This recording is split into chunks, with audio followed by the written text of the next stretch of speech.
पहा विद्यार्थी मित्रांनो, मी आज व्यावहारिक अपूर्णांक भाग 2 मध्ये एक नवीन टॉपिक व्यावहारिक अपूर्णांकामधला तुमच्या समोर घेऊन आलेलो आहे. हे प्रश्न परीक्षेत नेहमी विचारतात. नेहमी तुम्ही IMP करून ठेवा हा प्रश्न. ह्या प्रकारचे प्रश्न IMP करून, जो प्रश्न मी तुम्हाला सांगणार आहे तो प्रश्न तुम्हाला महाराष्ट्र शासनाची तुम्ही कोणतीही एक्झाम द्या त्याच्यात हा प्रश्न तुम्हाला दिसणारच. कोणत्या ना कोणत्या एक्झाममध्ये तर दिसणारच. तर हे मुलांना काढण्यात प्रश्न खूप अवघड जातो. कोणी मुलं त्याचे तिरकस गुणाकार करून, नाही तर त्याला वरचं 506 आहे त्याला 6 भागून असे करतात. तर असं न करता हे सोप्या पद्धतमध्ये कसं काढता येईल हे मी तुम्हाला आज सांगणार आहे. बघा, गणितात काय म्हटलं आहे? 5/6. दुसरं काय आहे? 2/3. तिसऱ्या ह्याच्यात काय आहे? 8/9. नंतर 11/12. तर सर्वात अगोदर काय करायचं? सगळ्यांच्या याच्यातलं जे दिलेलं आहे त्याच्यातलं फरक काढून घ्यायचा. 5/6. 5 आणि 6 मध्ये कितीचा फरक आहे? 1चा फरक आहे. 2 आणि 3 मध्ये कितीचा फरक आहे? 1चा फरक आहे. 8 आणि 9 मध्ये कितीचा फरक आहे? 1चा फरक आहे. 11 आणि 12 मध्ये कितीचा फरक आहे? 1चा फरक आहे. इथपर्यंत समजलं? फरक समजला? याच्यानंतर काहीच नाही करा. जे वरची संख्या आहे बस त्याच्यावर एक एक झिरो वाढून टाकायचा. इथे झाले 50, इथे झाले 20, इथे झाले 80, इथे झाले 110. ठीक आहे, इथपर्यंत समजलं? नंतर बघा 50, 20, 80, 110. आता फरक किती आहे सर्वामधलं? एक एकचाच फरक आहे. तर याला 50ला 1नं भागातलं तर किती येईल? 50च येणार. सर्वातला फरक एक एक आहे म्हणून 1नंच भागा लागेल. 20ला 1नं भागलं तर 20च येईल. 80ला 1नं भागलं तर किती येईल? 80च येईल. 110ला 1नं भागलं तर किती येईल? 110च येईल. आता त्यानं काय म्हटलं? आपल्या सर्वात लहान अपूर्णांक कोणता? आता 50, 20, 80, 10 याच्यामध्ये सर्वात लहान संख्या कोणती आहे? हे पहा बघा, 20 आहे. 20 म्हणजे 2/3. म्हणजे सर्वात लहान कोणतं झालं? 2/3 लहान. आणि याच्यामध्ये सर्वात मोठी संख्या कोणती आहे? 110. 110 म्हणजे 11/12. म्हणजे सर्वात मोठा कोणतं झालं? मोठा 11/12 झालं. दुसरं उदाहरण मी तुम्हाला सांगतो, त्याच्यावरून तुम्हाला पूर्ण समजून जाईल.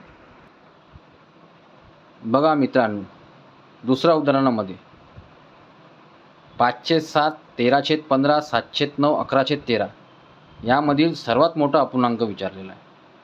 तर आपण काय करायचं? पहिले हे जसं तसं लिहून घेऊ. 5/7, 13/15, 7/9 आणि 11/13.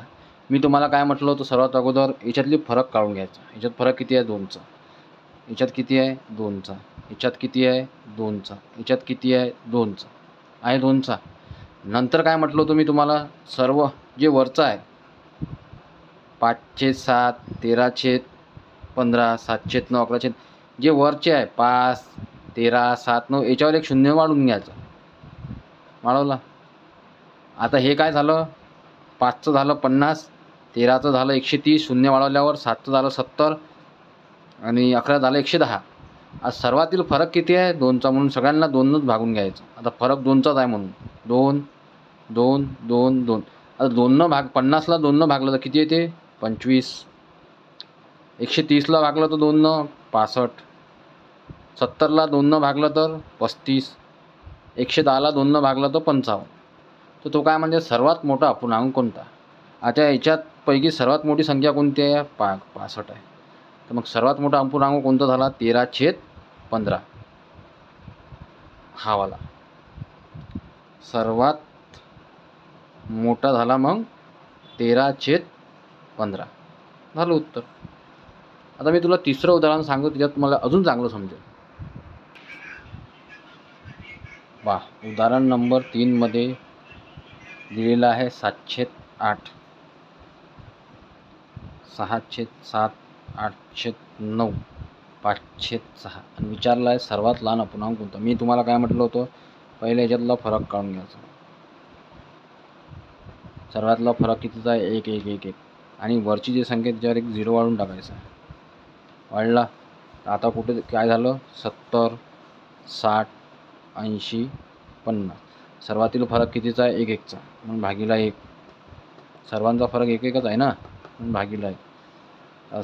सर्वांना 1नं भागलं तेवढी संख्या येईल. 70, 60, 80 आणि 50. तर सर्वात लहान अपूर्णांक. तर मग सर्वात लहान संख्या कोणती आहे, 50. म्हणजे सर्वात लहान अपूर्णांक काय झाला, सर्वात लहान अपूर्णांक काय झाला मग, सर्वात लहान संख्या कोणती आहे, 50. तर सर्वात लहान अपूर्णांक झाला 5/6. समजलं असेल तर कमेंट, लाईक, शेअर करा. नाही समजलं असेल तर कमेंटमध्ये सांगा, मी पुन्हा सांगेन. थँक्यू.